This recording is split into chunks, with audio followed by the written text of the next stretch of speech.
Sa isang maliit na bayan na napapaligiran ng mga palayan at kabundukan, may isang matandang babae na kilala ng lahat bilang si Aling Nena. Araw-araw ay makikita siya sa dulo ng palengke, nakaupo sa isang lumang bangkong kahoy habang nagtitinda ng bawang. Hindi siya mayaman, hindi rin siya tanyag, ngunit kilala siya bilang isang mabait at masipag na tao. Mula pa nang mamatay ang kanyang asawa, 15 taon na ang nakararaan, mag-isa na niyang itinaguyod ang kanyang buhay. Wala silang naging anak, kaya't wala ring tumutulong sa kanya sa araw-araw. Sa kabila ng kanyang edad, maaga siyang gumigising tuwing 3:00 ng madaling araw upang bumili ng paninda sa kalapit na bayan. Ang maliit niyang kubo ay nakatayo sa gilid ng isang masukal na bahagi ng kagubatan. Marami ang nagtataka kung bakit hindi siya lumipat sa mas ligtas na lugar. Ngunit para kay Aling Nena, iyon lamang ang tanging tahanang naiwan ng kanyang asawa. Isang umaga, habang nag-aayos siya ng mga sako ng bawang, napansin niyang tila kukonti na lamang ang kanyang puhunan. Naku! Bulong niya sa sarili. Kung magpapatuloy ito, baka wala na akong maipambili ng panibagong paninda sa susunod na linggo. Napabuntong hininga siya. Sa nakalipas na mga buwan, bumagal ang bentahan sa palengke. Dumami ang mga bagong tindero at mas pinipili ng mga mamimili ang mga tindahang may mas malaking puhunan. Kadalasan ay nauuwi lamang sa kaunting kita ang buong araw niyang pagtitinda. Ngunit kahit ganoon, hindi siya nawawalan ng pag-asa. Habang may lakas pa ako, magtatrabaho ako ng marangal, madalas niyang sabihin sa sarili. Kinabukasan, matapos ang maghapong pagtitinda, naglakad siya pa uwi habang pasan ang natitirang sako ng bawang.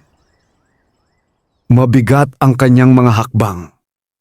Nagsisimula ng lumubog ang araw at unti-unting dumidilim ang paligid. Ang daan patungo sa kanyang kubo ay dumaraan sa gilid ng kagubatan.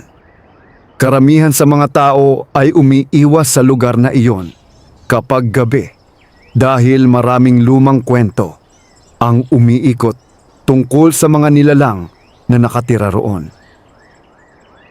Ngunit hindi naniniwala si Aling Nena sa mga sabi-sabi. Para sa kanya, ang tunay na dapat katakutan ay ang gutom at kahirapan. Habang naglalakad siya, napansin niyang tila may kumikislap na liwanag sa pagitan ng mga puno. Huminto siya. Maingat siyang lumingon, ngunit wala siyang nakitang tao. Marahil ay alitap-tap lamang iyon. Nagpatuloy siya sa paglalakad. Pagdating sa kanyang kubo, agad siyang naghanda ng simpleng hapunan. Isang mangkok ng lugaw at kaunting tuyo lamang ang kanyang kinain. Matapos kumain ay naupo siya sa labas ng bahay habang pinagmamasdan ng buwan. Tahimik ang paligid. Tanging huni ng mga kuliglig ang maririnig. Ngunit maya-maya ay may kakaibang tunog na umalingaw-ngaw mula sa kagubatan. Parang yabag ng kabayo. Napakunot noo si Aling Nena. Wala namang kabayo sa lugar na yon. Muling narinig ang mga yabag. Mas mabigat, mas malinaw. Dahan-dahan siyang tumayo. "Tao po!" sigaw niya. Walang sumagot. Ilang sandali pa ay tumigil ang tunog. Naging tahimik muli ang paligid. Napailing si Aling Nena.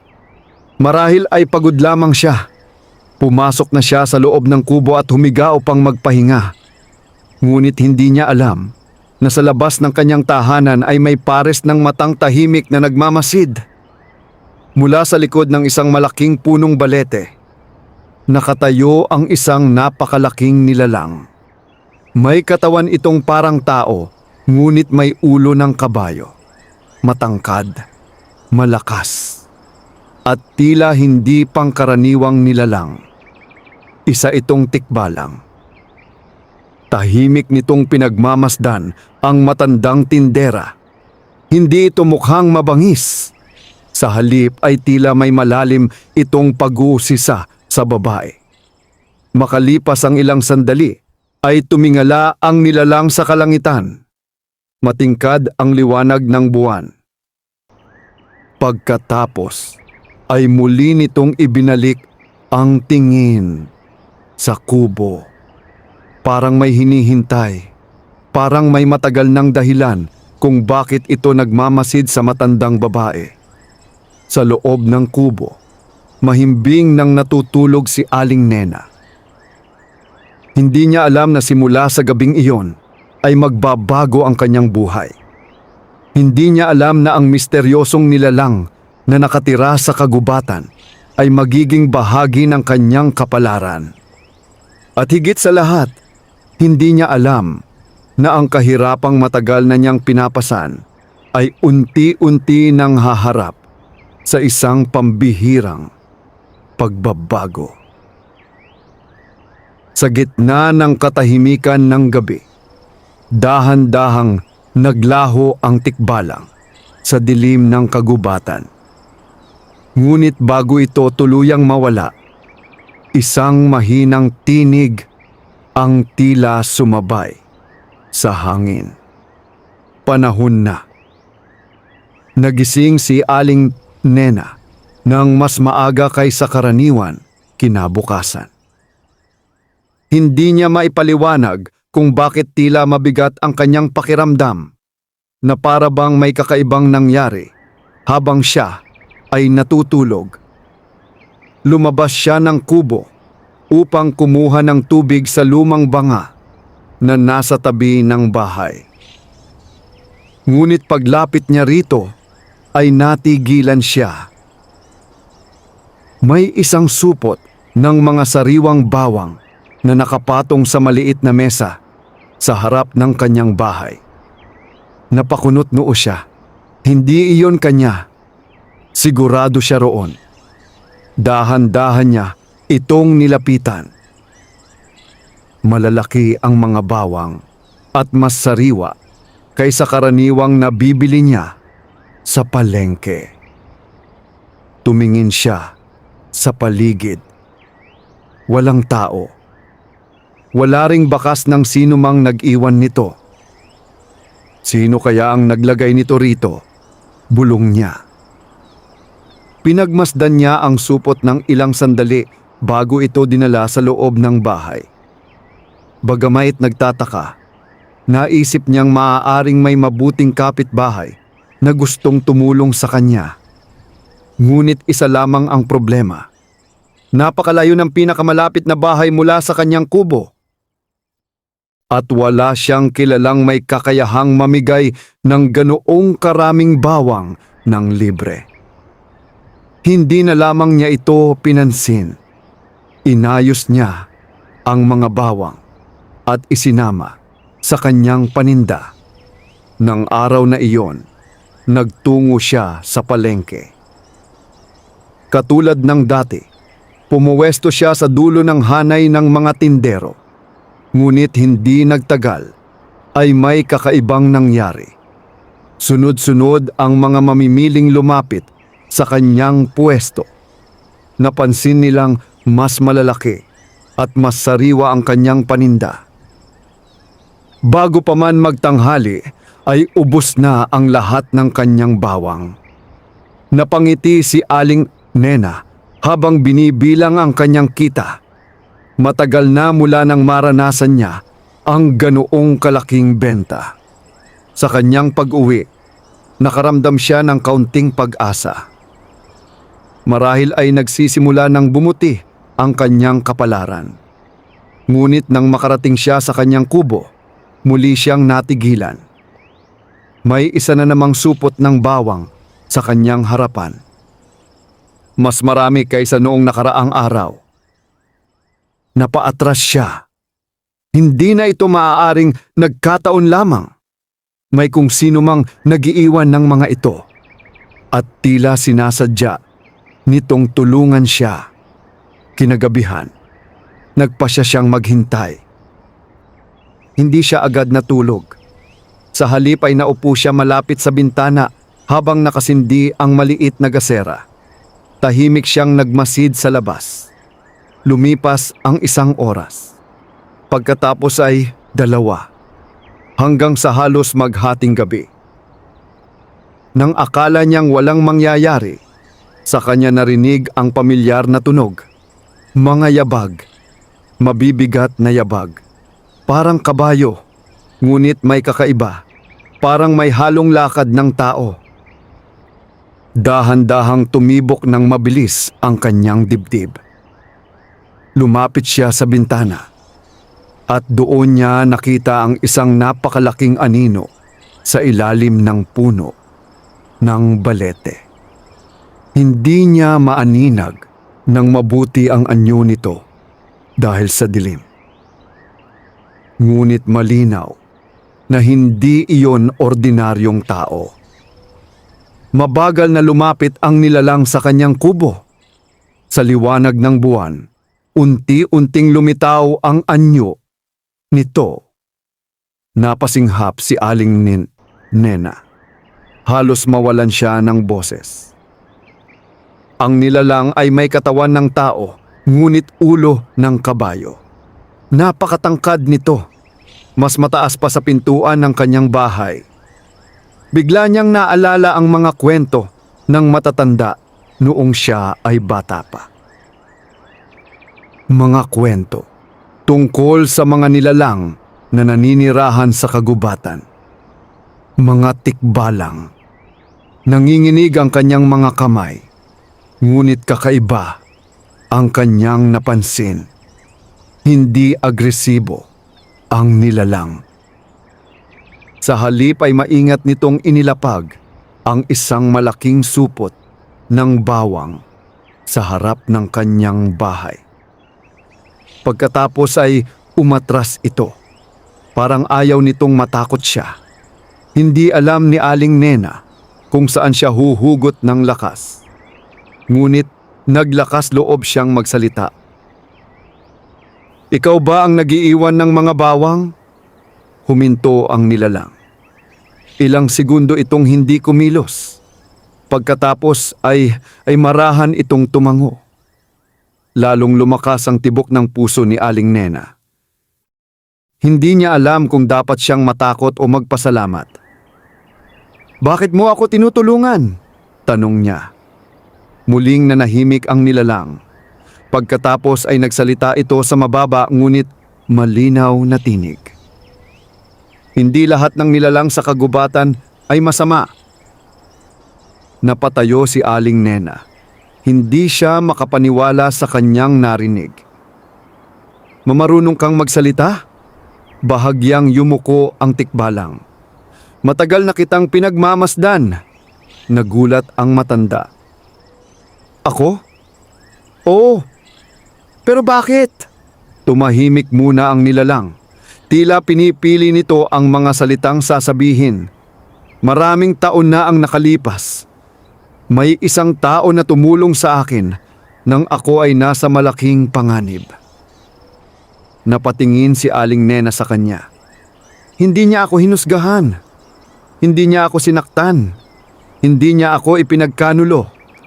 Huminto ang tikbalang. Pagkatapos ay tumingin ito sa kubo. "Ang taong iyon ay ang iyong asawa." Parang tumigil ang mundo ni Aling Nena. Namilog ang kanyang mga mata. Hindi maaari.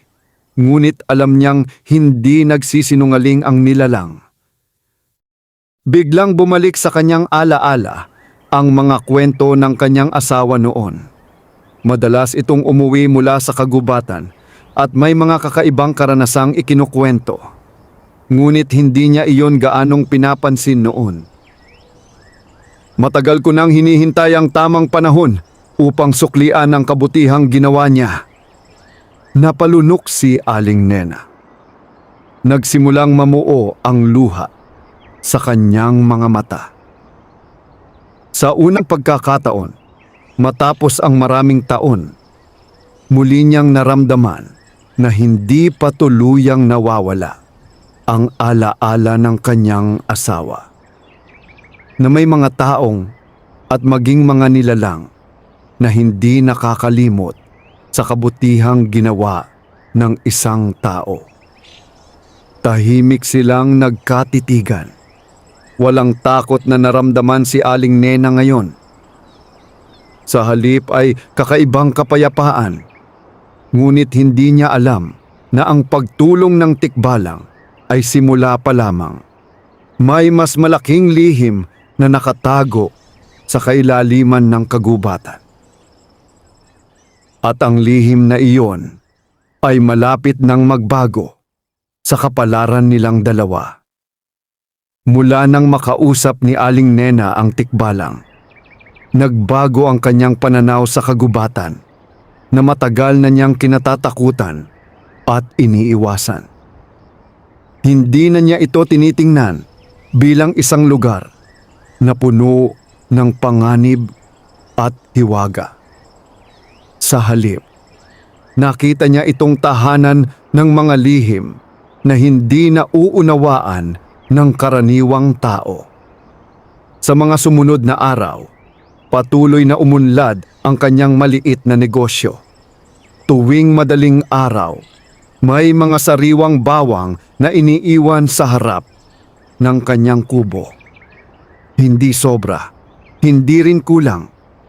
Sapat lamang upang madagdagan ang kanyang paninda sa palengke. Dahil dito, unti-unting dumami ang kanyang mga suki. Maraming mamimili ang nagsasabing mas mabango at mas matibay ang kanyang mga bawang kumpara sa iba. Hindi maipaliwanag ni Aling Nena kung bakit. Ngunit alam niyang may kinalaman dito ang mahiwagang tulong ng tikbalang. Sa kabila ng pagbuti ng kanyang kabuhayan, may isang tanong na hindi mawala sa kanyang isip. Saan nanggagaling ang lahat ng mga bawang? Isang gabi, habang nakaupo siya sa harap ng kanyang kubo, muling dumating ang tikbalang. Tahimik itong lumitaw mula sa pagitan ng mga puno. Hindi na natakot si Aling Nena. Sa katunayan, pakiramdam niya ay isa na itong matagal ng kaibigan. "Magandang gabi," bati niya. Bahagyang yumuko ang tikbalang bilang tugon. "Magandang gabi rin, Aling Nena." Matagal silang nanahimik. Pagkatapos ay naglakas loob siyang itanong ang matagal nang bumabagabag sa kanyang isip. "Saan mo kinukuha ang mga bawang na ibinibigay mo sa akin?" Tila nag-atubili ang tikbalang. Pagkaraan ng ilang sandali, ay tumingin ito sa malalim na bahagi ng kagubatan. May isang lugar na hindi alam ng karamihan. Kahit ng mga tao sa bayang ito. Napakunot noo si Aling Nena. "Anong lugar iyon?" "Isang lumang hardin." "Hardin?" Tumango ang tikbalang. "Matagal nang nakatago. Matagal nang binabantayan." Mas lalong naging mausisa si Aling Nena. "Kanino yon?" Hindi agad sumagot ang nilalang. Sa halip ay tumingin ito sa buwan. Pag-aari noon ng isang matandang manggagamot. Maraming taon na ang nakalipas. Wala na siya ngayon. Ngunit nananatili pa rin ang kanyang mga tanim. Napaisip si Aling Nena. Sa buong buhay niya ay wala pa siyang narinig tungkol sa ganoong lugar. At bakit walang nakakakita rito? Bahagyang ngumiti ang tikbalang. Hindi lahat ng bagay ay nakikita ng mga mata. Natahimik si Aling Nena. Alam niyang may malalim na kahulugan ang mga salitang iyon. Pagkatapos ng ilang sandali, muling nagsalita ang tikbalang. Gusto mo bang makita ang hardin? Nagulat siya. Ako? Oo. Hindi niya agad nasagot ang tanong. Bahagi ng kanyang isip ang nagsasabing manatili na lamang siya sa bahay. Ngunit mas malakas ang kanyang pagnanais na malaman ang katotohanan. Sa wakas ay tumango siya. Gusto ko. Kinabukasan, bago sumikat ang araw, dumating muli ang tikbalang. Tahimik nitong inantay si Aling Nena sa ilalim ng malaking balete. Bit-bit lamang ng matanda ang isang maliit na lampara. Wala siyang ibang dala. Nagsimula silang maglakad. Habang papalalim sila sa kagubatan, napansin niyang tila nagbabago ang paligid. Lalong naging malamig ang hangin. Mas naging tahimik ang kapaligiran. Maging ang mga ibon ay tila hindi umaawit. Pakiramdam niya ay pumapasok siya sa isang lugar na bihirang marating ng tao. Lumipas ang halos isang oras na paglalakad hanggang sa makarating sila sa isang napakalaking balete. Mas malaki ito kaysa anumang puno na nakita niya sa buong buhay niya.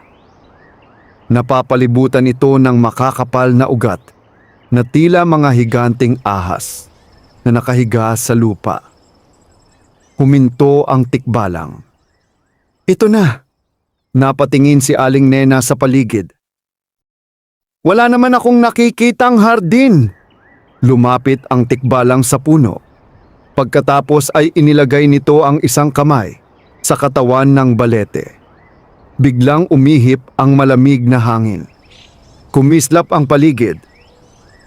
At sa kanyang labis na pagtataka, unti-unting nagbago ang tanawin sa kanyang harapan. Parang may kurtinang naalis. Ang dating masukal na bahagi ng kagubatan ay naging isang napakalawak na hardin. Namilog ang kanyang mga mata. Hindi siya makapaniwala. Sa harap niya ay naroon ang daan-daang hanay ng mga halamang bawang. Malulusog, luntian, at tila masagana kaysa anumang taniman na nakita niya noon. Mayroon ding mga halamang gamot, prutas, at iba't ibang uri ng pananim. Parang isang lihim na paraiso sa gitna ng kagubatan. Napahawak si Aling Nena sa kanyang dibdib. Hindi ito maaari, ngunit totoo ang lahat. Naroon ito sa kanyang harapan. Tahimik siyang naglakad sa loob ng hardin. Habang ginagawa niya iyon, ay napansin niyang kakaiba ang pakiramdam ng lugar. May kapayapaan, may init, parang buhay ang mismong lupa. Maraming taon ko na itong binabantayan, sabi ng tikbalang. Wala ni isang tao ang nakapasok dito. Bakit ako? Tanong ni Aling Nena. Tumingin ang tikbalang sa kanya. Dahil ikaw ang huling taong may pusong karapat dapat magtiwala rito. Hindi alam ni Aling Nena kung ano ang sasabihin. Ngunit bago pa siya makapagsalita, may kakaiba siyang napansin. Sa pinakadulo ng hardin ay may lumang bahay na yari sa kahoy. Bahagyang natatakpan ito ng mga baging. Mukhang matagal nang walang nakatira. Ngunit tila may kung anong lihim na nakatago roon. Kanino ang bahay na iyon? Tanong niya. Biglang naging seryoso ang mukha ng tikbalang. At sa unang pagkakataon mula nang magkakilala sila, Nakakita si Aling Nena ng pag-aalala sa mga mata nito. May mga bagay na hindi pa handang malaman. Tumingin muli si Aling Nena sa lumang bahay. At sa hindi maipaliwanag na dahilan, pakiramdam niya ay may mahalagang koneksyon ang lugar na iyon sa kanyang nakaraan. Hindi niya alam kung bakit. Ngunit sigurado siyang ang sagot sa maraming misteryo ay nasa loob ng bahay na iyon at malapit na niyang matuklasan ang katotohanang matagal nang nakatago sa puso ng kagubatan. Hindi maalis ni Aling Nena ang kanyang tingin sa lumang bahay na nasa pinakadulo ng mahiwagang hardin. Habang nakatayo siya sa gitna ng mga tanim na bawang at halamang gamot, pakiramdam niya ay may hindi nakikitang puwersang humihila sa kanya palapit doon. Tahimik ang paligid. Walang maririnig na huni ng ibon o lagaslas ng hangin. Tila huminto ang mismong oras sa bahaging iyon ng kagubatan. Napansin ng tikbalang ang kanyang pag-uusisa. "Huwag muna tayong lumapit ngayon," mahinahon nitong sabi. "Bakit?" May bahagyang lungkot sa mga mata ng nilalang. "Dahil may mga alaalang natutulog sa loob ng bahay na iyon." Napakunot noo si Aling Nena. "Alaala?" Tumango ang tikbalang. "Hindi lahat ng lihim ay dapat binubuksan ng biglaan." Bagaman marami pa siyang gustong itanong, pinili niyang igalang ang sinabi nito. Sa halip ay naglibot muna sila sa hardin. Habang naglalakad, napansin niya ang mga halamang hindi niya pa kailanman nakita. May mga bulaklak na kumikislap kapag tinatamaan ng sinag ng araw. May mga puno na tila may bahagyang gintong kulay ang mga dahon. Mayroon ding mga halamang gamot na may kakaibang samyo. "Napakaganda ng lugar na ito," sabi niya. "Parang hindi bahagi ng ordinaryong mundo." Bahagyang ngumiti ang tikbalang dahil hindi talaga ito ordinaryong lugar. Nagpatuloy sila sa paglalakad hanggang makarating sa isang maliit na lawa. Napakalinaw ng tubig. Parang salamin na sumasalamin sa buong kalangitan. Nang sumilip si Aling Nena sa ibabaw nito, napansin niyang tila may mga larawan na lumilitaw sa tubig. Mga larawan ng nakaraan. Bigla niyang nakita ang sarili noong siya ay bata pa. Kasama niya ang kanyang asawa na nooy binata pa lamang. Napaatras siya sa pagkabigla. "Ano ito?" "Ang lawa ng alaala," sagot ng tikbalang. Ipinapakita nito ang mga bagay na mahalaga sa puso ng tumitingin, na puno ng emosyon ang dibdib ni Aling Nena. Napakaraming taon na mula nang makita niya ang mukha ng kanyang asawa ng ganoon kalinaw. Tahimik siyang naupo sa gilid ng lawa. Habang pinagmamasdan ang mga larawan, muli niyang naalala ang masasayang araw ng kanilang pagsasama. Hindi sila mayaman noon. Ngunit masaya sila. Masipag ang kanyang asawa. Mapagmahal at handang tumulong sa kapwa kahit wala silang gaanong maibigay. Isa siyang mabuting tao, mahinang sabi ni Aling Nena. Tumango ang tikbalang. "Higit pa sa iniisip mo." Napatingin siya rito. "Ano ang ibig mong sabihin?" Ilang sandaling hindi sumagot ang nilalang. Pagkatapos ay tumingin ito sa malayong bahagi ng hardin. "Ang asawa mo ang nagligtas sa akin. Minsan na ba kitang naikwento noon?" "Opo. Ngunit hindi ko naikwento ang lahat." Naging seryoso ang mukha ni Aling Nena. Pinakinggan niya nang mabuti ang sasabihin nito. Maraming taon na ang nakalipas, hinahabol ako ng ilang taong sakim. Gusto nilang mahuli ang mga nilalang na tulad ko. Naniniwala silang may mahika kaming maaaring pagkakitaan. Napailing si Aling Nena. May mga tao talagang handang gawin ang lahat para sa kayamanan. Nang mga panahong iyon, sugatan ako at halos hindi makalakad. Natagpuan ako ng iyong asawa sa kagubatan. Alam niyang hindi ako ordinaryong nilalang. Ngunit sa halip na matakot, tinulungan niya ako. Tahimik na nakinig si Aling Nena. Pinagtago niya ako. Pinagamot.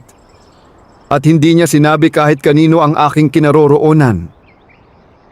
Naramdaman niyang unti-unting namumuo ang luha sa kanyang mga mata. Ganoon nga ang kanyang asawa.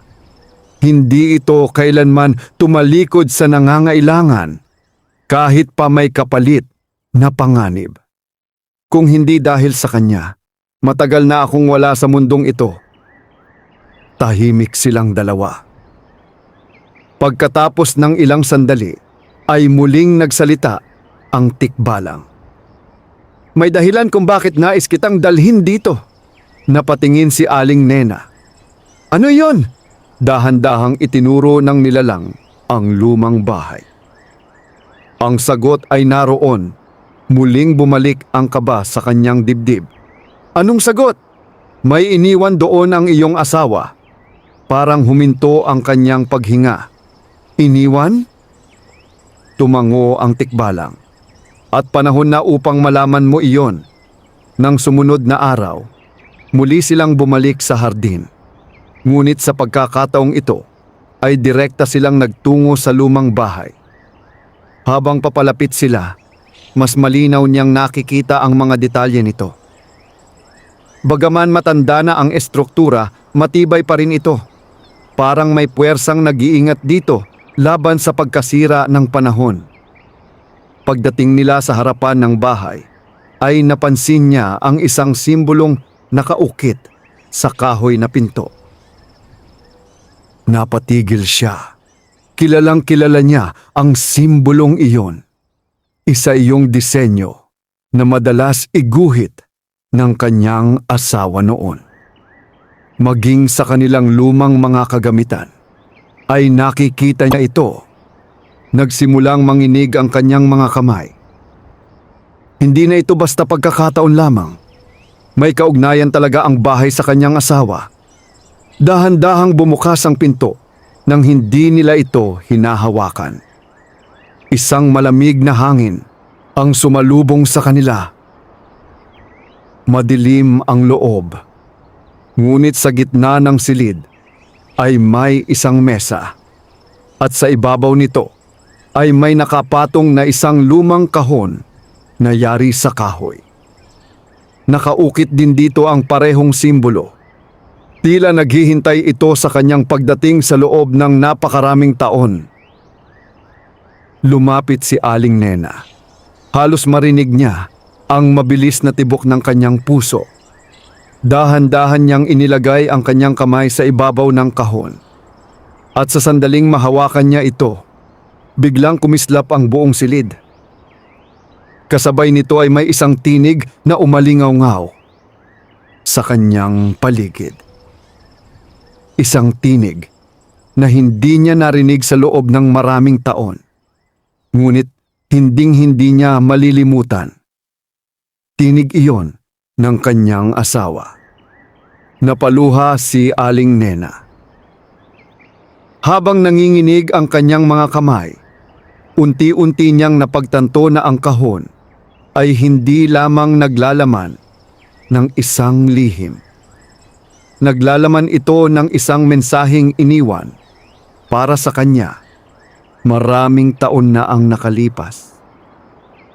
At ang mensaheng iyon ay magbabago sa lahat ng kanyang nalalaman tungkol sa kanilang nakaraan.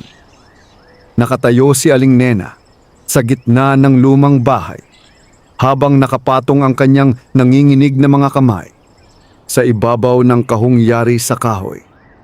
ang tinig na kanyang narinig ay malinaw. Hindi iyon bunga ng kanyang imahinasyon. Hindi rin iyon panaginip. Tinig iyon ng kanyang asawa na matagal nang pumanaw. Unti-unting napuno ng luha ang kanyang mga mata. Napakaraming taon na ang lumipas mula nang huli niyang marinig ang tinig na iyon. Tinig na minsang naging bahagi ng bawat araw ng kanyang buhay. Tinig na nagbigay sa kanya ng lakas sa panahon ng hirap at pagsubok. Isangguni mo ang iyong puso, Nena. Muling umalingaw-ngaw ang tinig sa loob ng silid. Napahawak siya sa kanyang dibdib. Hindi siya makapagsalita. Tahimik lamang siyang umiiyak habang pinakikinggan ang bawat salitang tila nagmumula sa nakaraan. Sa kanyang tabi ay tahimik na nakatayo ang tikbalang. Hindi ito nagsalita. Alam nitong ang sandaling iyon ay para lamang sa mag-asawa na pinaghiwalay ng panahon. Maya-maya ay unti-unting bumukas ang kahon. Walang kandado, walang susi. Parang kusang kinilala nito ang pagdating ng tunay na may-ari. Sa loob ay may isang lumang tela, isang maliit na supot at isang nakatiklop na liham. Dahan-dahang kinuha ni Aling Dinena ang liham. Nanlalabo ang kanyang paningin dahil sa luha. Ngunit agad niyang nakilala ang sulat kamay. Sulat iyon ng kanyang asawa. Huminga siya ng malalim bago niya binuksan ang liham. Mahal kong Nena, kung nababasa mo ang liham na ito, nangangahulugan itong dumating na ang araw na matagal kong hinintay. Marahil ay wala na ako sa iyong tabi. Marahil ay matagal mo nang iniisip kung bakit madalas akong pumupunta sa kagubatan noon. Maraming bagay ang hindi ko na ipaliwanag sa iyo. Hindi dahil sa wala akong tiwala, kundi dahil may mga pangakong kailangan kong tuparin. Isang araw ay may nilalang akong natagpuan sa kagubatan. Sugatan ito at hinahabol ng mga taong sakim. Pinili kong tulungan siya, hindi dahil may kapalit, kundi dahil iyon ang tama. Sa pagdaan ng panahon ay naging kaibigan ko ang nilalang na iyon. At sa pamamagitan niya ay nalaman ko ang lihim ng lugar na ito. Ang harding nakatago sa likod ng lumang balete. Isang lugar na pinagpala ng kalikasan. Isang lugar na dapat protektahan laban sa mga taong inuuna ang kasakiman. Nena, kung narating mo ang bahay na ito, nangangahulugan itong pinili ka ng kapalaran upang maging tagapag-ingat ng lihim na ito. Ngunit tandaan mo, ang biyayang walang kabutihan ay nagiging sumpa at ang kayamanang walang malasakit sa kapwa ay nauuwi sa kapahamakan. Kung gagamitin mo ang biyayang matatagpuan dito upang tumulong sa iba, hindi ka pababayaan ng langit. Ngunit kung may taong gagamit nito para sa pansariling kasakiman, mawawala ang lahat ng biyaya ng hardin. Mahal na mahal kita. At kahit saan man ako naroroon ngayon, lagi kitang babantayan. Ang iyong asawa. Natapos basahin ni Aling Nena ang liham habang tumutulo ang luha sa kanyang mga pisngi. Hindi niya napigilan ang kanyang damdamin. Marahang niyakap niya ang liham sa kanyang dibdib. Parang muli niyang naramdaman ang presensya ng kanyang asawa. Tahimik lamang ang tikbalang. Matagal nitong hinintay ang araw na iyon. At ngayon ay natupad na rin ang pangakong ibinigay nito sa matalik na kaibigan. Pagkaraan ng ilang sandali, ay napansin ni Aling Nena ang maliit na supot sa loob ng kahon. Maingat niya itong binuksan. Namilog ang kanyang mga mata. May mga gintong butil sa loob, ngunit hindi ito ordinaryong ginto. Kumikinang ang bawat butil sa kakaibang paraan. Parang may sariling liwanag. "Ano ito?" tanong niya. Lumapit ang tikbalang. "Mga binhi." "Binhi?" Tumango ito. "Mga espesyal na binhi mula sa hardin. Kapag itinanim sa tamang paraan, magbibigay ang mga ito ng masaganang ani." Napatingin si Aling Nena sa mga binhi. Hindi siya interesado sa kayamanan. Ngunit alam niyang malaking tulong ito upang mapabuti ang kanyang buhay. At marahil ay makatulong din sa iba. Habang iniisip niya iyon, may narinig silang kakaibang tunog mula sa labas ng bahay. Parang may natapakang tuyong sanga. Napatingin agad ang tikbalang sa pintuan. Naging seryoso ang mukha nito. Muli nilang narinig ang tunog. Sa pagkakataong ito ay mas malinaw. May tao sa labas. At hindi lamang isa. Mabilis na lumapit ang tikbalang sa bintana. Sinilip nito ang paligid. Pagkatapos ay napakunot noo. "May problema," kinabahan si Aling Nena. "Bakit?" "May mga taong sumusunod sa atin." Nanlamig ang kanyang katawan. "Sino sila?"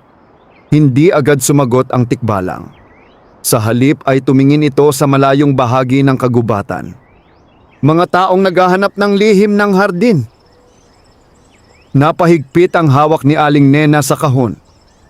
Bigla niyang naalala ang babala sa liham ng kanyang asawa. May mga taong handang gawin ang lahat para sa kapangyarihan at kayamanan. At mukhang natagpuan na ng mga taong iyon ang bakas ng kanilang lihim. Sa labas ng bahay, sa likod ng mga puno, may ilang lalaking tahimik na nagmamasid. Pinagmasdan nila ang lumang bahay at sa kanilang mga mukha ay makikita ang isang bagay na hindi kailanman nakita sa puso ni Aling Nena. Kasakiman. Hindi alam ng matanda kung sino ang mga ito. Ngunit isang bagay ang malinaw. Hindi sila naparoon upang tumulong.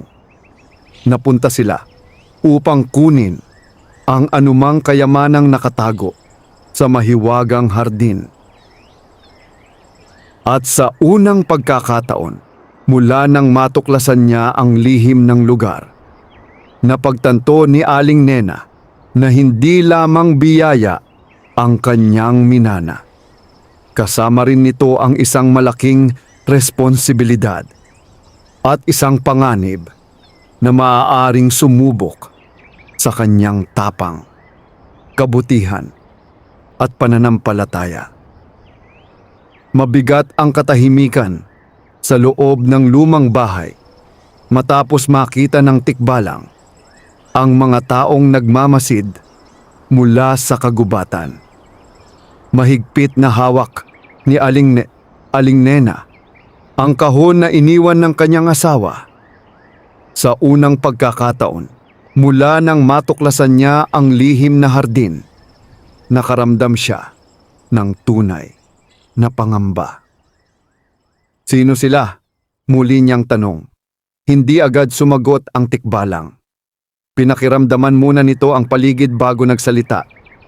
"Maraming taon ko nang iniiwasan ang mga taong iyon." Napatingin si Aling Nena sa kanya. "Sila ba ang mga taong humabol sa iyo noon?" Bahagyang tumango ang nilalang. "Hindi na sila ang mismong mga taong iyon. Ngunit sila ang mga sumunod sa kanilang yapak. Napabuntong hininga si Aling Nena. Mukhang hindi talaga nawawala ang kasakiman ng tao. Kapag may narinig na kwento tungkol sa kayamanan o kapangyarihan, laging may mga taong handang manakit para lamang makuha ito. Dahan-dahang isinara ng tikbalang ang kahon. Kailangan na nating umalis. Tumango si Aling Nena. Tahimik silang lumabas sa likod ng bahay. May isang makitid na daanan na natatakpan ng mga halamang baging. Kung hindi ituturo ng tikbalang, hindi niya iyon mapapansin. Mabilis silang naglakad palayo. Habang papalayo sila, nakita niya ang 3 lalaking papalapit sa bahay. May dala silang mga itak at ilawan. Nakakatakot ang kanilang mga mukha. Hindi sila mukhang ordinaryong mga ngahoy o magsasaka. Parang matagal na silang naghahanap ng isang bagay. At ngayon ay naniniwala silang malapit na nila itong matagpuan. Nang makarating sila sa gitna ng hardin, huminto ang tikbalang. Tahimik ka lamang. Tumango si Aling Nena. Mula sa kanilang kinaroroonan ay tanaw nila ang lumang bahay sa di kalayuan. Ilang sandali pa ay narinig nila ang malalakas na sigaw. Galit na galit ang mga lalaki. Mukhang wala silang natagpo ang kayamanan sa loob. Ngunit mas lalong kinabahan si Aling Nena nang marinig ang isang pangalan. Hanapin ninyo ang matandang babae! Parang tumigil ang kanyang paghinga. Alam ng mga ito na naroon siya.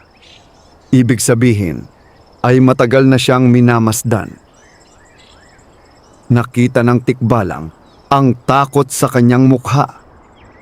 Huwag kang mag-alala. Hanggat narito ako, hindi kita pababayaan. Sa kabila ng kaba, nakaramdam siya ng kaunting ginhawa. Alam niyang tapat ang tikbalang. Hindi siya nito pinabayaan sa mga nakaraang araw. At wala siyang dahilan upang pagdudahan ito ngayon. Pagsapit ng gabi ay nakabalik sila sa kubo. Ngunit hindi mapalagay si Aling Nena. Habang nakaupo siya malapit sa bintana, paulit-ulit niyang iniisip ang mga nangyari. Sino ang nagsabi sa mga taong iyon tungkol sa hardin? Paano nila natunton ang lugar? At bakit tila sigurado silang may kayamanang nakatago roon? Habang nag-iisip siya, may naalala siyang isang tao. Si Mang Rodel. Isa itong mayamang negosyante sa bayan. Noong mga nakaraang buwan, ilang beses itong nagtangkang bilhin ang kanyang lupa. Ngunit palagi niya itong tinatanggihan. Hindi niya kayang iwan ang tahanang minahal nila ng kanyang asawa. Madalas, sabihin ni Mang Rodel na may kakaiba raw sa bahaging iyon ng kagubatan. Noon ay hindi niya iyon pinapansin. Ngunit ngayon ay tila may kahulugan na ang lahat. Kinabukasan, nagtungo siya sa palengke, gaya ng nakagawian. Ngunit kakaiba ang kanyang napansin. May ilang lalaking hindi bumibili. Sa halip ay tila minamasdan lamang siya, tahimik, mapagmatsyag, parang may hinihintay. Napansin din niya si Mang Rodel na nakatayo sa kabilang bahagi ng palengke. Nakatitig ito sa kanya. Ngumiti ang lalaki. Ngunit ang nangiting iyon ay hindi nagbibigay ng kapanatagan. Sa halip ay nagdulot ito ng kakaibang pangamba. Makalipas ang ilang sandali, ay lumapit si Mang Rodel. Magandang araw, Aling Nena. Magandang araw rin. Kumusta ang negosyo? Mabuti naman. Tumango ang lalaki. Napansin kong gumaganda ang iyong paninda. Higit na mas maganda kaysa dati. Hindi sumagot si Aling Nena. Nagpatuloy si Mang Rodel. Marahil ay may bago kang pinagkukunan. Nanatiling tahimik ang matanda. Hindi niya gustong magkamali ng sasabihin. Ngunit tila lalo lamang naging interesado ang lalaki. Bihira ang ganiyang kalidad ng bawang. Napakahalaga niyan. Kung nais mo, maaari kitang tulungang palawakin ang negosyo mo. Ngumiti si Aling Nena. Ngunit hindi siya sumang-ayon. Masaya na ako sa maliit kong hanap buhay. Nawala ang ngiti ni Mang Rodel. Saglit lamang. Ngunit sapat upang mapansin niya. Pagkatapos ay umalis din ito. Kinagabihan. Muling dumating ang tikbalang. Isinalaysay ni Aling ng Nena ang nangyari sa palengke. Naging seryoso ang mukha ng nilalang. Mang Rodel, parang kilala nito ang pangalan. Kilala mo siya? Tumango ang tikbalang. Ang kanyang lolo ang isa sa mga taong humabol sa akin noon. Nanlamig si Aling Nena. Kaya pala, ngayon ay nagkakadugtong-dugtong na ang mga pangyayari. Hindi aksidente ang lahat. Sa loob ng maraming taon, tila may pamilyang naghahanap sa lihim ng hardin. At ngayon ay malapit na silang magtagumpay. May gusto silang makuha. At hindi sila titigil hanggat hindi nila iyon natatagpuan. Tahimik na napatingin si Aling Nena sa kagubatan. Ngunit may naalala siyang bahagi ng liham ng kanyang asawa. Ang biyayang walang kabutihan ay nagiging sumpa. Biglang tumatag ang kanyang loob. Hindi niya hahayaang mapunta sa maling kamay ang lihim na ipinagkatiwala sa kanya. Hindi para sa sarili niya, hindi para sa kayamanan, kundi para sa alaala ng kanyang asawa. At para sa kabutihang nais nitong maipagpatuloy. Ngunit sa mga sandaling iyon, hindi nila alam na sa isang mataas na bahagi ng burol, may isang pares ng matang tahimik na nagmamasid sa kanilang kubo. Si Mang Rodel. At sa kanyang kamay ay may lumang mapa. Mapa na naglalaman ng isang bahagi ng lihim ng hardin. Ngumiti siya habang nakatanaw sa bahay ni Aling Nena. Pagkatapos ay marahan niyang sinabi sa sarili, malapit ko na kayong mahanap. At sa unang pagkakataon, naramdaman ng tikbalang na paparating na ang pinakamalaking pagsubok na haharapin nila. Mula nang malaman nila ang tungkol sa mapa ni Mang Rodel, hindi na naging payapa ang mga sumunod na araw para kina Aling Nena at sa tikbalang. Bagamat patuloy pa ring lumalago ang kanyang maliit na negosyo sa bawang, alam ni Aling Nena na may mas malaking bagay na dapat niyang pagtuunan ng pansin. Hindi lamang niya pinoprotektahan ang isang lihim na hardin. Pinoprotektahan niya ang isang pamana. Isang pamana na iniwan ng kanyang asawa at ipinagkatiwala sa kanya ng kapalaran. Isang gabi, habang pinagmamasdan niya ang buwan sa labas ng kubo, muling dumating ang tikbalang. Ngunit may kakaiba rito. Hindi tulad ng dati. Mabigat ang ekspresyon nito. Parang may malalim itong iniisip. Ano ang problema? Tanong ni Aling Nena. Huminga ng malalim ang nilalang. May nangyayari sa hardin. Nanlamig ang pakiramdam ni Aling Nena. Ano yon? Hindi ko pa alam. Ngunit may pagbabago. Hindi na siya nagtanong pa. Alam niyang hindi basta-basta nababahala ang tikbalang. Kung may napansin ito, malamang na seryoso ang sitwasyon. Kinabukasan ay nagtungo silang muli sa lihim na hardin. Habang papalapit sila sa malaking balete, napansin agad ni Aling Nena na tila mas malamig ang hangin. Tahimik ang paligid. Masyadong tahimik. Pagpasok nila sa hardin, agad niyang nakita ang kakaibang pagbabago. May ilang bahagi ng taniman ng bawang na tila nalalanta. Ang mga dahon ay naninilaw. Ang ilan ay nakayuko na sa lupa. Hindi ito normal. Sa lahat ng pagkakataong nakita niya ang hardin, palaging masigla at masagana ang mga tanim. Ngayon lamang niya nakita itong ganoon. Lumuhod siya upang suriin ang isa sa mga halaman. Mukhang malusog ang ugat. Wala ring bakas ng peste. Ngunit tila may kung anong puwersang unti-unting kumukuha ng sigla nito. Hindi ito sakit, sabi ng tikbalang. Tiyak iyon! Napatingin siya rito. Kung hindi sakit, ano? Hindi agad sumagot ang nilalang. Sa halip ay tumingin ito sa gitna ng hardin. Doon, sa malayo, ay may isang matandang punong hindi pa niya gaanong napapansin noon. Napakalaki nito. Mas matanda pa marahil sa balete. At sa ilalim nito ay may bilog na bato na natatakpan ng lumot. Doon nagsisimula ang lahat! Napatingin si Aling Nena sa puno. Pakiramdam niya ay may kakaibang enerhiyang nagmumula roon.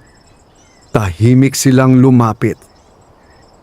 Habang papalapit sila, lalo niyang nararamdaman ang bigat sa hangin.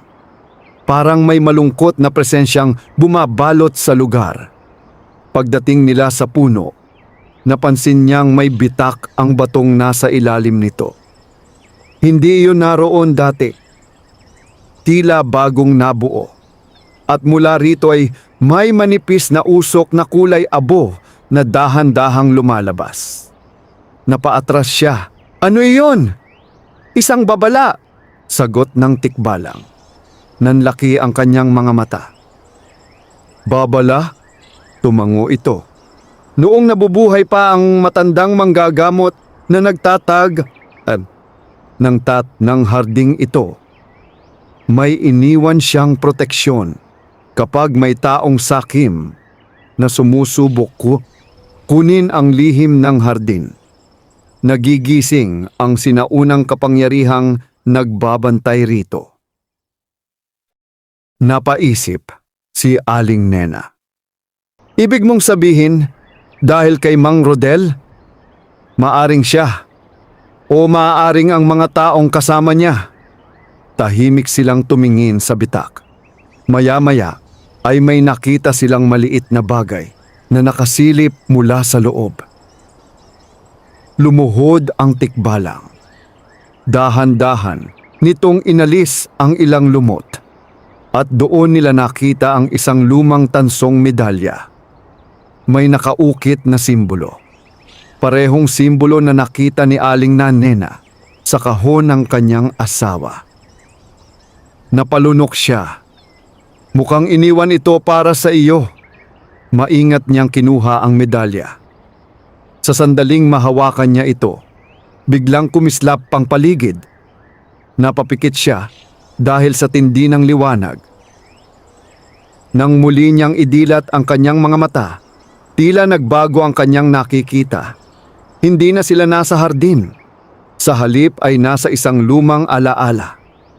Nakita niya ang isang matandang lalaki na nakasuot ng puting damit. Nakaupo ito sa ilalim ng parehong puno. Sa tabi nito ay ang kanyang asawa. Mas bata, masigla, at nakangiti. Parang isang pangitain mula sa nakaraan. Narinig niya ang kanilang pag-uusap. Kung sakaling mawala ako, sabi ng matandang manggagamot, may darating na panahon na susubukin ang hardin. Tanging ang taong may mabuting puso ang makapoprotekta rito. Tumango ang asawa ni Aling Nena. Paano niya malalaman ang dapat gawin? Ngumiti ang matanda. Makikita niya ang tatlong tanda. Kapag natagpuan niya ang mga ito, magiging ganap siyang tagapag-ingat ng hardin. Biglang naglaho ang pangitain. Muling bumalik ang paligid sa kasalukuyan. Napasinghap si Aling Nena. Mahigpit pa rin niyang hawak ang medalya. "Ano ang nakita mo?" tanong ng tikbalang. Isinalaysay niya ang lahat. Tahimik na nakinig ang nilalang. Pagkatapos ay tumango.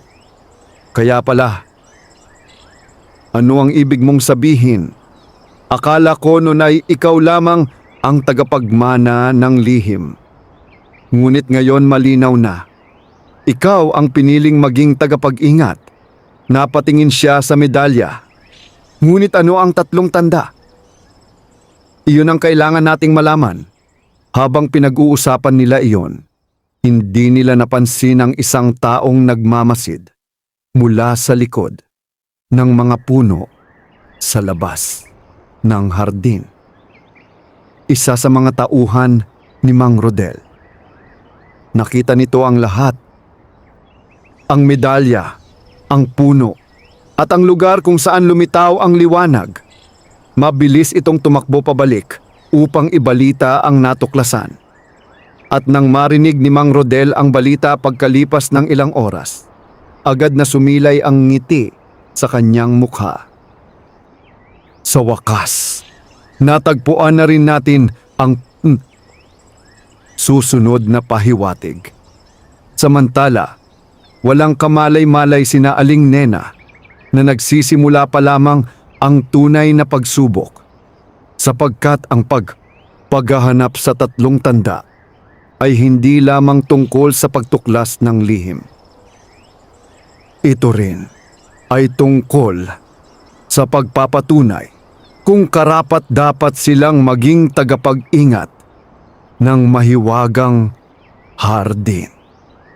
Lumipas ang ilang araw matapos matagpuan ni na Aling Nena at ng tikbalang ang unang tanda, ang tansong medalya na nagpakita ng mensahe mula sa nakaraan.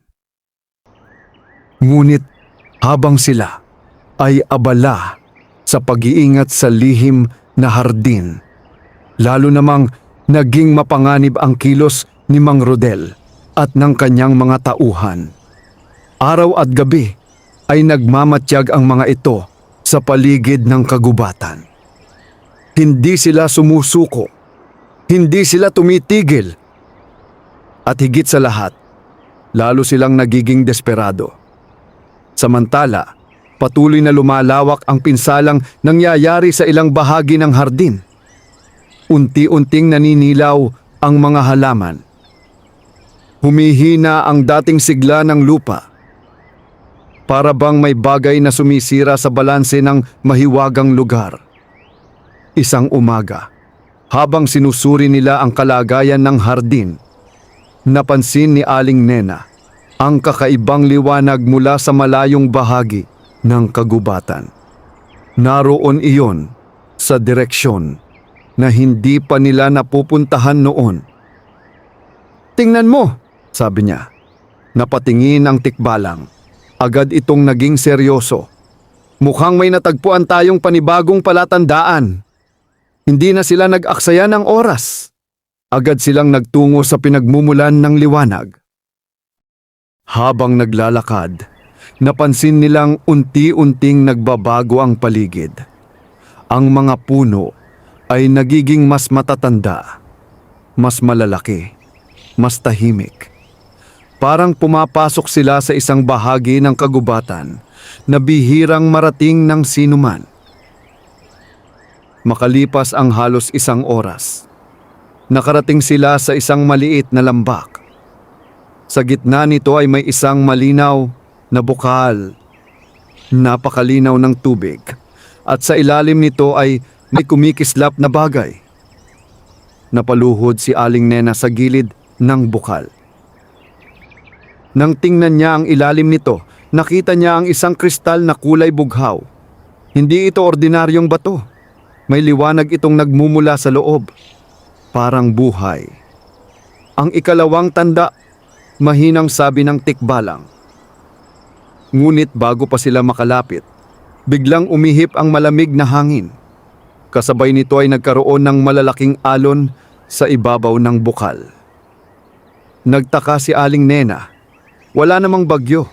Wala ring malakas na hangin. Ngunit tila may puwersang nagising mula sa ilalim ng tubig. Biglang lumitaw ang isang anyong gawa sa malinaw na tubig. Parang tao. Ngunit walang mukha at kumikislap ang buong katawan. Napaatras si Aling Nena, ngunit hindi siya pinayagan ng tikbalang na matakot. Huwag kang mangamba.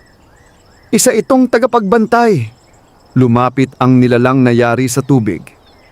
Pagkatapos ay nagsalita ito sa tinig na tila nagmumula sa hangin. Ang naghahangad sa ikalawang tanda ay kailangang sumagot. Naging tahimik ang paligid. Pagkatapos ay nagtanong ang mahiwagang tagapagbantay. Ano ang mas mahalaga? Kayamanan na para sa sarili o biyayang naibabahagi sa iba? Hindi nag-atubili si Aling Nena. Ang biyayang naibabahagi sa iba. Muling nagsalita ang tagapagbantay. Bakit? Huminga ng malalim si Aling Nena. Dahil ang kayamanan ay nauubos. Ngunit ang kabutihang naibabahagi ay patuloy na nabubuhay sa puso ng tao. Natahimik ang buong lambak. Ilang sandali pa ay nagsimulang lumiwanag ang tubig.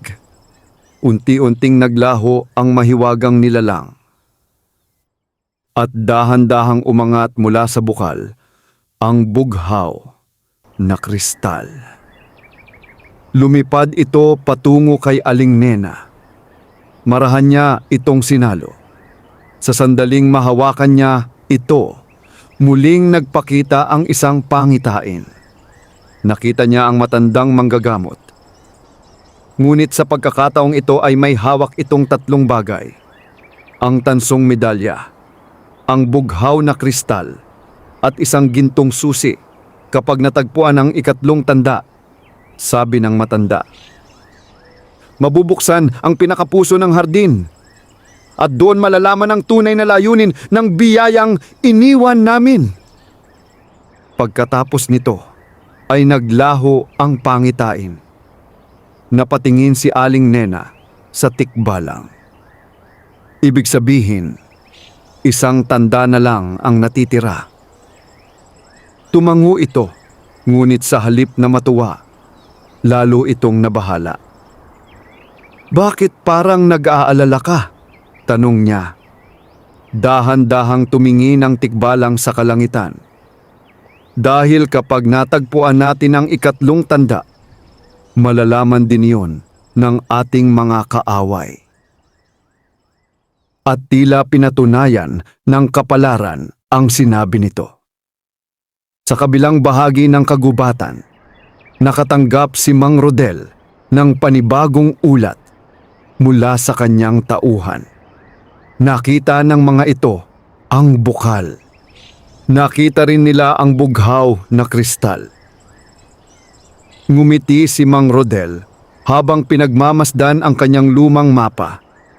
Pagkatapos ay inilabas niya ang isang pahina mula sa lumang talaan ng kanyang lolo. May nakasulat doon. 3 tanda ang magbubukas sa lihim ng hardin. Unti-unti siyang tumayo. Malapit na. Kapag nakuha nila ang ikatlong tanda, tayo naman ang kukuha ng lahat.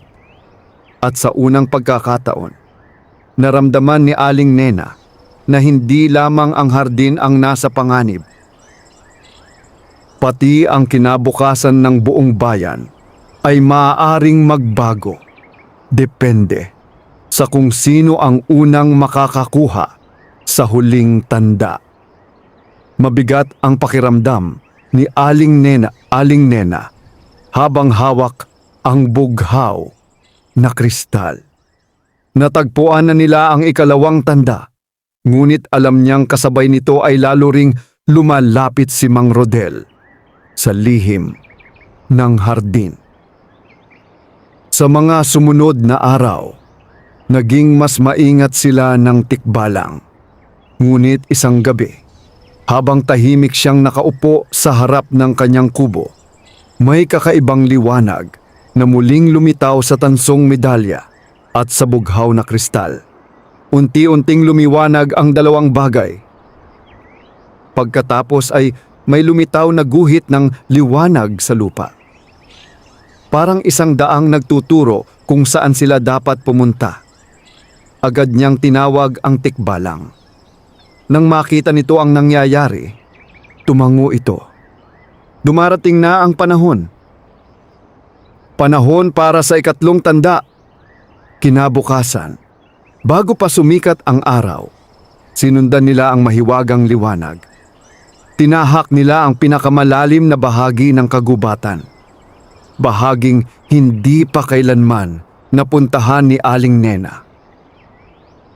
Habang lumalalim sila, lalong tumitindi ang kakaibang enerhiya sa paligid. Parang may nagmamasid, parang may naghihintay. Makalipas ang ilang oras, nakarating sila sa isang mataas na burol. Sa tuktok nito ay may isang sinaunang damba ng yari sa bato. Halos natatakpan na ito ng lumot at mga baging. Ngunit kapansin-pansin pa rin ang tatlong simbolong nakaukit dito. Simbolo ng medalya, simbolo ng kristal, at isang simbolong hindi pa nila nakikita noon. Isang gintong susi. "Narito na tayo," sabi ng tikbalang. Lumapit si Aling Nena sa dambana. Sa gitna nito ay may maliit na hukay na kasya ang tansong medalya. Inilagay niya ito roon. Kaagad itong kumislap. Kasunod nito ay may isa pang hukay para sa bughaw na kristal. Maingat niya itong inilagay. Muling lumiwanag ang dambana. Pagkatapos ay nagsimulang umugong ang buong paligid. Dahan-dahang bumukas ang bahagi ng bato sa gitna. At mula rito ay umangat ang isang lumang gintong susi. Kumikinang ito sa ilalim ng sinag ng araw. Hindi ito mukhang ordinaryong susi. May nakaukit dito na parehong simbolong ginagamit ng kanyang asawa noon. Nang hawakan ni Aling Nena ang susi, biglang nagliwanag ang buong paligid. Muli siyang dinala ng isang pangitain. Sa pagkakataong ito, nakita niya ang matandang manggagamot, ang kanyang asawa, at ang batang tikbalang noong mga panahong hindi pa ito ganap na malakas. Nakatayo silang tatlo sa gitna ng hardin. "Kung dumating ang araw na makita mo ito," sabi ng matandang manggagamot habang nakatingin kay Aling Nena, "natapos mo na ang 3 pagsubok. Ngunit hindi pa rito nagtatapos ang iyong tungkulin." Biglang nagbago ang tanawin. Nakita niya ang pinakapuso ng hardin. Sa gitna nito ay may isang napakalaking puno na may mga dahong kulay ginto. Mula rito nagmumula ang buhay ng buong hardin. Ang punong ito ang pinagmumulan ng biyaya. Kapag napunta ito sa maling kamay, mawawala ang balanse ng kalikasan. Kapag napunta ito sa mabuting tao, magiging pagpapala ito sa marami. Pagkatapos ay tuluyang naglaho ang pangitain. Pagmulat niya ng mga mata, hawak pa rin niya ang gintong susi. Ngunit bago pa sila makapag-usap ng tikbalang, may narinig silang palakpakan. Mabagal, mapanukso, napalingon sila at doon nila nakita si Mang Rodel kasama ang kanyang mga tauhan. Napalibutan na sila. Ngumiti si Mang Rodel.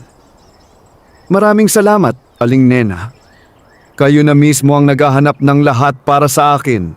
Nanlamig ang pakiramdam ni Aling Nena. Hindi niya namalayang sinusundan pala sila.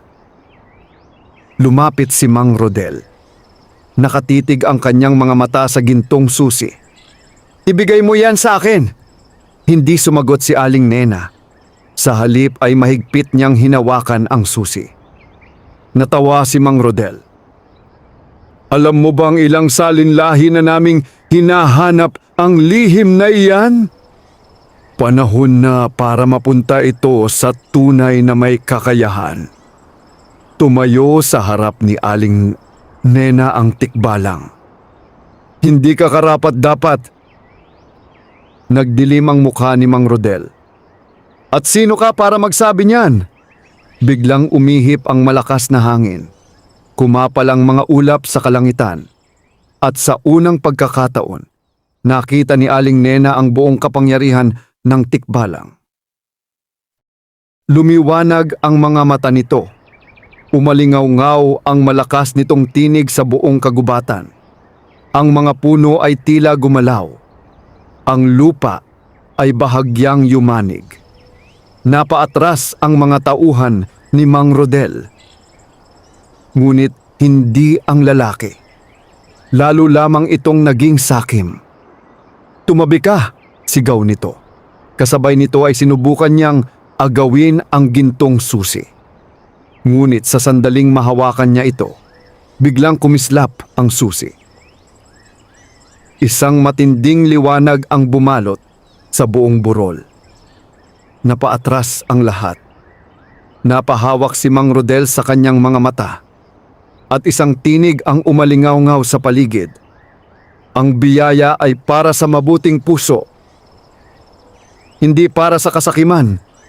Biglang nabasag ang lumang mapa sa kamay ni Mang Rodel. Nagkapira-piraso ito. Kasunod nito ay naglaho ang mga simbolong matagal niyang sinusundan. Parang binura ng mahiwagang kapangyarihan ang lahat ng bakas ng lihim. Lumuhod si Mang Rodel sa lupa. Hindi siya makapaniwala. Nawala sa isang iglap ang lahat ng kanyang pinaghirapan. Samantala, ang gintong susi ay muling lumiwanag. Unti-unti itong naging isang maliit na sinag ng liwanag. At pagkatapos ay pumasok ito sa dibdib ni Aling Nena. Nagulat siya, ngunit hindi siya nasaktan. Sa halip ay nakaramdam siya ng kakaibang init at kapayapaan. Ngumiti ang tikbalang. "Natanggap ka na ng hardin. Ikaw na ang tunay na tagapag-ingat." Unti-unting luminaw ang kalangitan. Nawala ang mabigat na pakiramdam sa paligid. At sa malayo, muling sumigla ang mga halaman sa hardin. Bumalik ang dating sigla ng lupa. Bumalik ang balanse. Napaiyak si Aling Nena. Hindi dahil sa kayamanan, hindi dahil sa kapangyarihan, kundi dahil sa wakas ay naunawaan niya ang tunay na pamana ng kanyang asawa. Hindi ito ginto, hindi ito mahika, kundi kabutihan. Kabutihang ipinasa mula sa isang tao patungo sa iba, mula sa kanyang asawa, patungo sa tikbalang, at ngayon ay nasa kanya na. Mula noon, patuloy na namuhay ng payapa si Aling Nena. Lumago ang kanyang hanapbuhay, ngunit hindi siya naging sakim. Ginamit niya ang biyaya ng hardin upang makatulong sa mga mahihirap, sa mga nagugutom, at sa mga nangangailangan. At sa tuwing sasapit ang gabi, may isang matangkad na nilalang na tahimik na nagbabantay mula sa kagubatan. Ang tikbalang na minsang tinulungan ng kanyang asawa. Ang tikbalang na naging tagapagbantay ng kanilang pagkakaibigan. At habang nananatili ang kabutihan sa puso ng mga tao, mananatiling buhay ang mahiwagang hardin at ang biyayang hatid nito sa buong bayan. Ang tunay na kayamanan ay hindi nasusukat sa ginto o kapangyarihan. Ang kabutihan, katapatan, at pagtulong sa kapwa ang mga biyayang hindi kailanman kumukupas at siyang nagiiwan ng mabuting pamana sa susunod na salinlahi. Wakas.